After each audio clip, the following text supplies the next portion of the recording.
Hey everybody, I want to talk today about when and how to refinish a mahogany deck. I get lots of questions about this.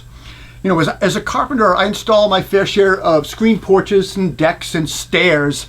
And while today's materials, they tend to trend towards composite decking, there are still a fair amount of people who want to see and use, say, Mahogany and Ipe decking. And it lends to a certain level of quality too for materials. On these type of installs, the mahogany, I always advise the client to use a penetrating oil, not a paint or a pigmented stain. The reality is horizontal wood surfaces, that they just don't hold paint well. So oil is the way to go. One of the most often asked questions I get on mahogany decking is what sort of maintenance is required? So let's jump into this question, which really translates into how often do I need to re-oil my deck and what do I need to do? So when do you need to re-oil your deck? There's a rule of thumb that I use, and this applies to mahogany or Ipe decking. And if the decking is uncovered, it's an open deck, exposed to the weather, then you really should apply an oil coat yearly. If the decking is covered, it's a covered but open porch, every 2 to 3 years, like the one in this video. If it's a screen porch, 5 to 7 years. All right, let's move on to the steps needed to prepare and re-oil a mahogany or Ipe deck. First step number 1 is to clean the surface. This first step is important if the decking is dirty or has mildew and mold, and you really want to just prepare the decking to receive the oil. And there are dozens of cleaning products on the market, but I typically just stick to TSP and bleach, and I just clean and kill the mildew with that. I use a 5-gallon bucket. I mix 4 gallons of water, 1 gallon of bleach, and 1 cup of TSP, which is trisodium phosphate. It's a cleaner at the hardware store. You can get it anywhere. I use a stiff brush. I apply the liquid liberally, scrub it right into the decking, and then just hose it off and let it dry for a couple of days before applying your finish. Now, if you don't like working with bleach or whatever, dish soap and water works well too. Just a little bit more elbow grease. The second step would be sanding down the decking.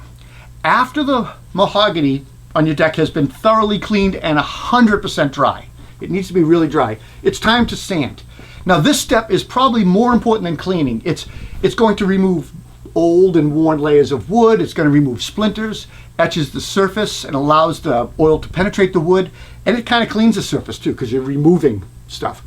I use a random orbital sander with 80 grit paper, and prior to sanding, I reset the nails if applicable.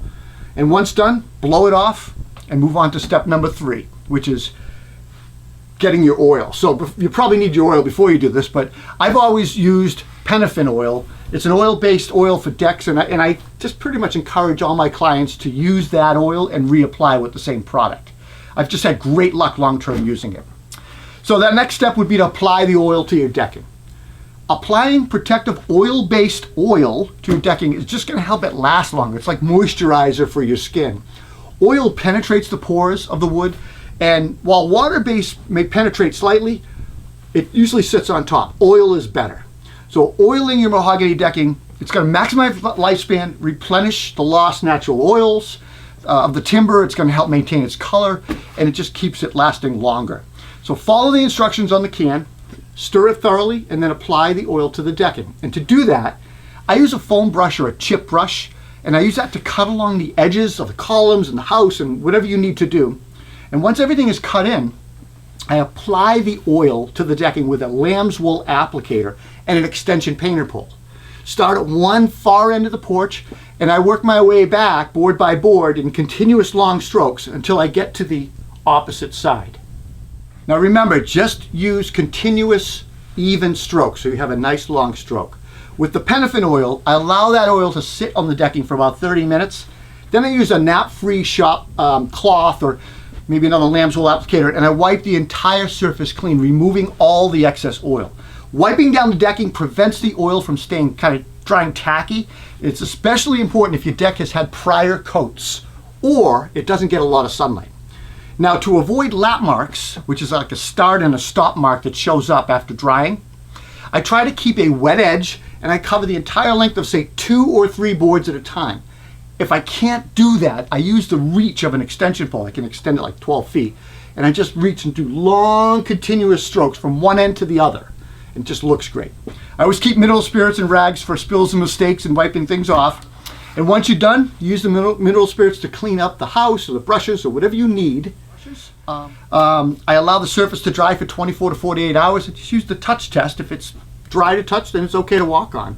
One tip I'll tell you guys, that if you're applying oil to another deck soon, maybe the next day or a couple of decks, I save my lamb's wool applicators and I just seal them up in a plastic bag and I store them in the freezer until I need them.